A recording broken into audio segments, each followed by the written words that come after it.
Mesdames, Messieurs les journalistes, merci d'être venus si nombreux à ma conférence de presse repos.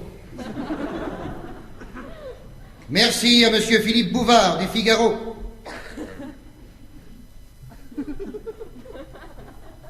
À Monsieur Philippe Bouvard de François. À Monsieur Philippe Bouvard de Paris Match. À Monsieur Jean Duché de Montricot. Bonjour ma poule. Et à Monsieur Louis Althusser de Pif le Chien.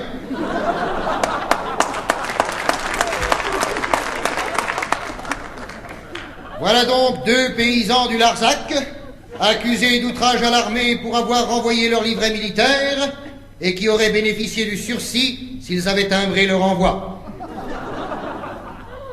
L'armée n'est pas riche. Regardez comment je suis fringué. L'armée n'est pas riche parce qu'elle dépense beaucoup plus que vous ne gagnez.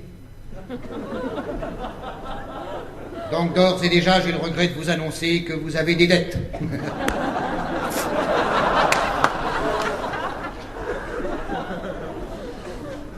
Mais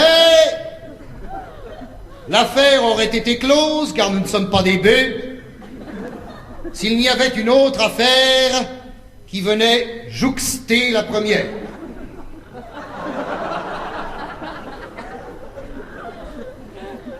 Vous noterez au passage la richesse du vocabulaire qui tente à prouver ex nihil condidate, nihil est in intellectu, que l'armée évolue intellectuellement et en dépit des salopards qui nous font chier. La preuve en est, s'il en est à preuve, que la preuve en est la preuve qu'il en est. Dans nos bibliothèques, la comtesse de Ségur n'est plus interdite.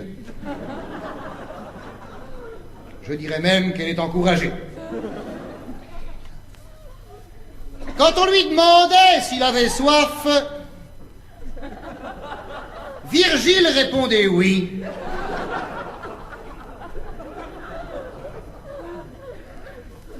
Bon. L'autre affaire, celle qui jouxte comme une bête, la voici. À la fin de l'hiver dernier, donc au début du printemps prochain, c'est-à-dire au solstice d'été, ma compagnie et moi, nous sortons des limites du territoire militaire du Larzac dans le cadre d'une manœuvre ordinaire, les bleus contre les rouges. Vous savez que c'est toujours les bleus qui gagnent et les rouges qui perdent. C'est obligatoire, c'est une convention, hein. Sinon, c'est de la triche. Ce jour-là, nous sommes rouges, donc on fait tout ce qu'on peut pour perdre, en tombant sous les balles fictives d'un brancardier bleu, qui passait à 75 km de nous, sur sa mobilette, camouflée en huître. Oui, mais enfin, une huître dans le Massif central, hein, ça se reconnaît tout de suite. C'est toujours marée basse.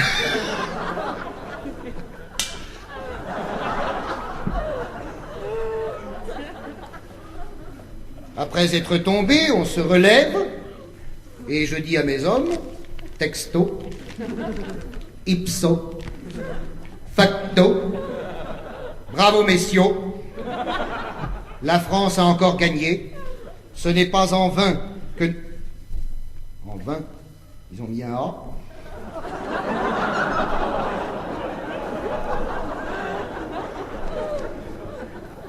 Que nous avons versé notre sang et patati et on ne souffle pas. Patata. Subjugué par mon haleine, un soldat lève la main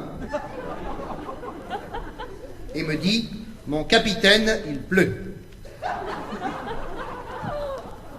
Aussitôt, je lui réplique, mais alors, faut s'abriter.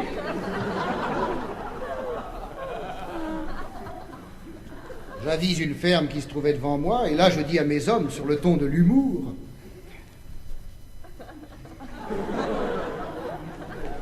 mais il y avait une ferme devant nous, les hommes étaient derrière moi, et là je leur dis, sur le ton de l'humour,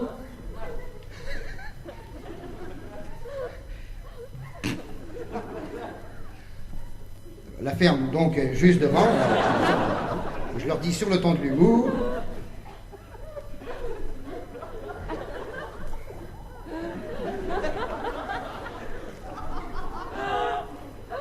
Tous à la ferme, Souquet ferme.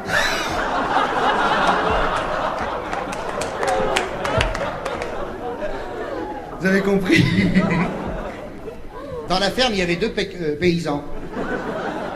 Un pour s'occuper des bêtes, l'autre pour s'occuper des animaux. On entre dans la ferme, les paysans sortent selon le principe des vases communicants. Et le plus jeune d'entre eux me dit au passage, je cite et là vous pouvez noter, « Oh, chiotte, l'armée !» Je lui réponds que je n'ai pas d'ordre à recevoir d'un civil.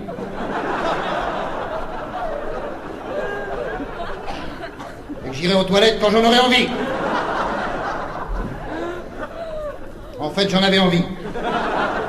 Mais par orgueil national, j'ai gardé ça pour moi.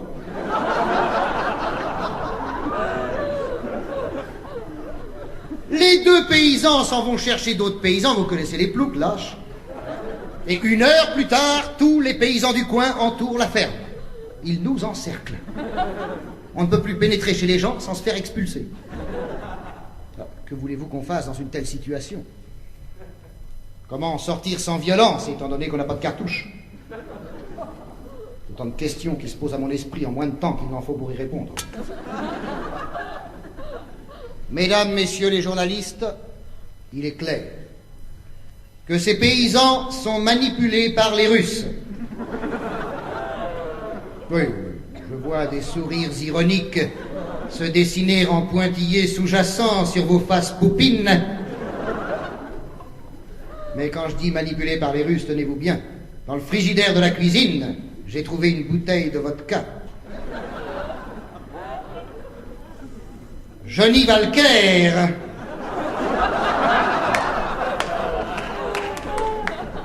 À côté d'un yaourt au goût bulgare. Comment? Non, ils n'avaient pas d'armes, ça prouve bien qu'ils les avaient cachées. Eh bien voilà, mesdames, messieurs les journalistes, la vraie version véritable des faits vrais. Vous la trouverez demain matin dans l'Aurore. C'était vraiment pas la peine de venir si nombreux. Rompez.